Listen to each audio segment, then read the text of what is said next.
Welcome to Aaron Mahnke's Cabinet of Curiosities, a production of iHeartRadio and Grim and Mild. Our world is full of the unexplainable. And if history is an open book, all of these amazing tales are right there on display, just waiting for us to explore. Welcome to the Cabinet of Curiosities.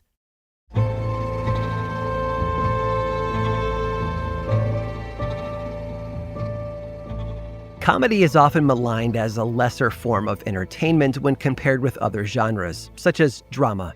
The Office actor Steve Carell once said, "I don't think about comedy and drama as separate genres. It's about trying to make it as truthful as you can." And to paraphrase the late Edmund Gwenn, who played Santa Claus in 1947's Miracle on 34th Street, dying is easy. Comedy is hard. Stand-up can help us deal with difficult real-world issues by showing them in a more humorous light. Sitcoms often depicted exaggerated but honest scenarios regarding parenting and marriage to show us that we're all going through the same things and just trying to get by. Parody is perfect for lampooning those at the top and knocking them down a peg or two. And when it comes to parody, one man stands above all of them: Weird Al Yankovic. Born in Downey, California in 1959, Alfred Matthew Yankovic was raised by parents who unwaveringly supported him in whatever he did. His father often said, "The key to success is doing for a living whatever makes you happy," and the young Yankovic took that to heart. He took his first accordion lesson on the eve of turning 7 after a door-to-door salesman stopped by, offering lessons at a nearby music school. As he got older and was stuck at home with little to do, Yankovic taught himself how to play popular hits of the 1970s. But music was only half the equation. Al also had a passion for comedy, specifically parody. He'd been quoted as citing the likes of Alan Sherman and Tom Lehrer as inspirations for him growing up, their influences as clear as day on all of his albums. And where did he hear these artists? His parents certainly didn't introduce him to them. Instead, he listened to the comedic stylings of Dr. Demento, who would play all sorts of comedy albums and songs on his syndicated radio show. In fact, in 1976, Dr. Demento came to Yankovic's school to talk to the students, after which Al handed him a cassette tape of himself playing various parodies and original songs on the accordion. Dr. Demento played it on his program almost immediately. From there, Yankovic started performing at coffee shops and open mic nights, hauling his accordion up to the stage and blowing everyone's minds. I mean, who else would perform the theme from 2001: A Space Odyssey on the accordion for a bunch of college students? Al Yankovic, that's who. His big break, however, came when Dr. Demento played Al's homemade recording of My Bologna, a parody of the Knack's hit song My Sharona. The Knack's lead singer, Doug Fieger, was so impressed with it he reached out to Capitol Records and suggested that they put it out as a single. From there came Another One Rides the Bus, set to Queen's Another One Bites the Dust, Eat It, a parody of Michael Jackson's hit Beat It, and dozens of other clever takes on popular songs of their day. But one song did more than make people laugh and smile. It changed the face of television in the 1980s and beyond. It was a send-up of the song Jeopardy by the Greg Kihn Band, titled I Lost on Jeopardy! Released in 1984, the song told the story of how the singer was a contestant on the original iteration of Jeopardy, which ran from 1964 to 1975, and lost to a plumber and an architect, both with a PhD. Before Alex Trebek, Jeopardy was hosted by Art Fleming with Don Pardo in the announcer's chair. Pardo would go on to be the announcer for Saturday Night Live from 1975 until his death in 2014. Both Fleming and Pardo made appearances in the music video for Yankovic's song, as did Al's parents, Dr. Demento and Greg Kihn, who wrote and sang the original song. I Lost on Jeopardy! Became a hit, reaching number 81 on the US Hot 100 charts.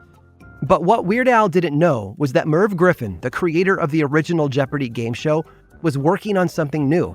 His other program, Wheel of Fortune, had become a smash, and he wanted another half-hour quiz show to round out the 1-hour block each evening. He had filmed a test pilot with Alex Trebek as the host in 1983, but reactions fell flat. Griffin, however, decided to move forward despite what the test audiences said. 1 year later, on June 4th of 1984, Griffin and the rest of the Jeopardy crew got together to plan out the show. It was the same day that Yankovic's song was released, and Jeopardy's head writer made sure that everyone in the room heard it. They initially thought that it was funny and cute, but when they started hearing it more and more on the radio, they got excited. Maybe there really was an audience out there for a new kind of Jeopardy! Griffin even invited Weird Al onto his talk show to perform it later that summer. After the performance, Griffin told Yankovic that the success of I Lost on Jeopardy! Was partially responsible for the show making a comeback, and hinted that there might even be a hosting gig in it for him, with tongue firmly planted in cheek, of course.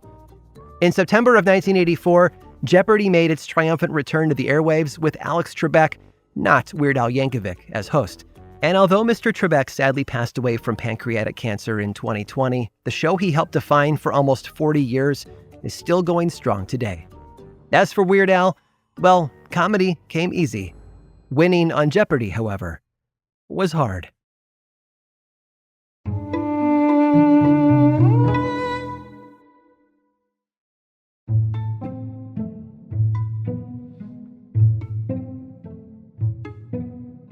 Sheriff Uriah S. Gregory knew he was headed for dangerous territory, where he was unwelcome and likely to be met with resistance.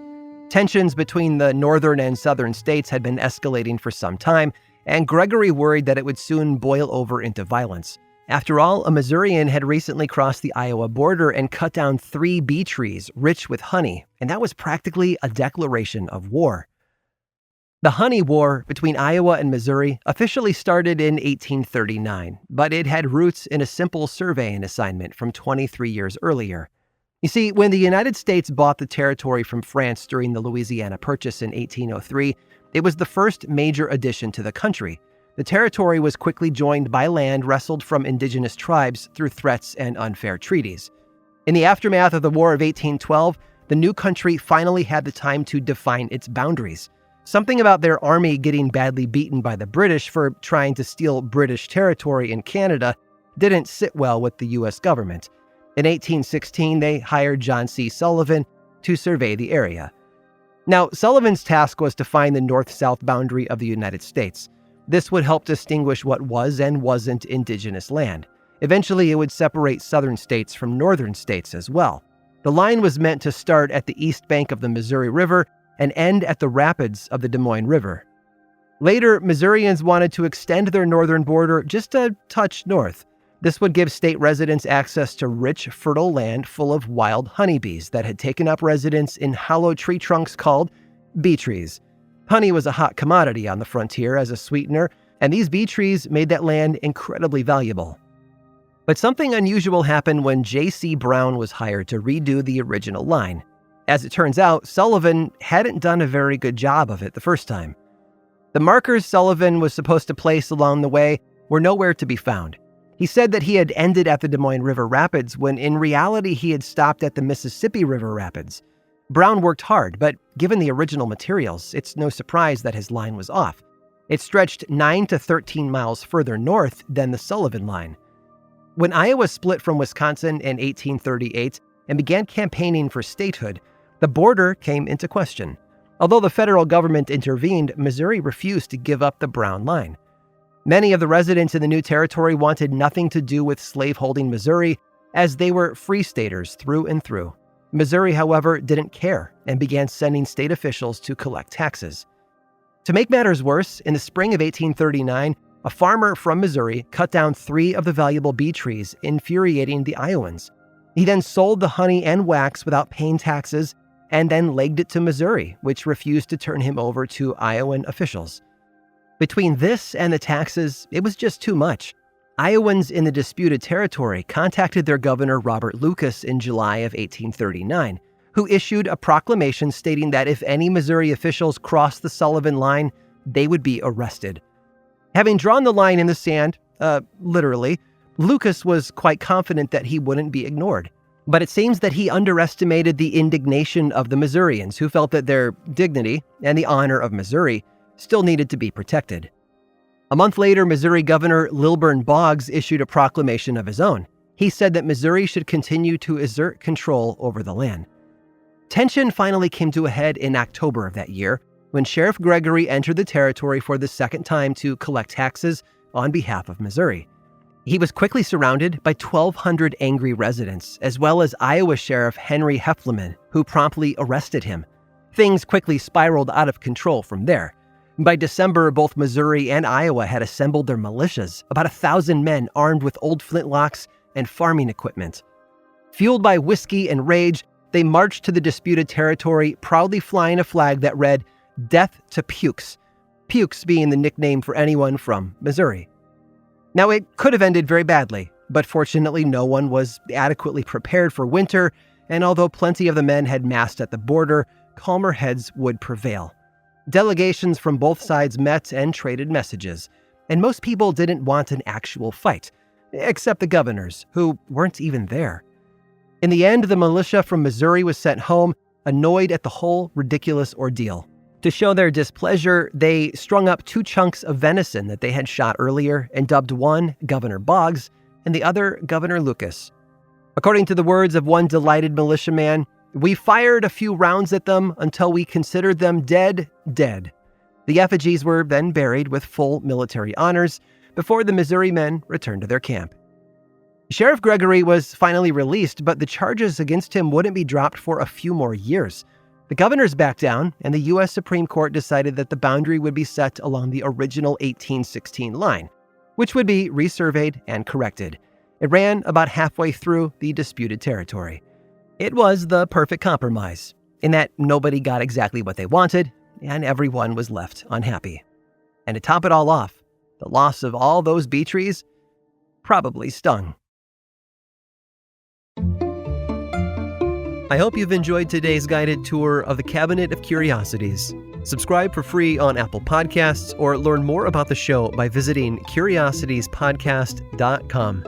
This show was created by me, Aaron Mahnke, in partnership with How Stuff Works.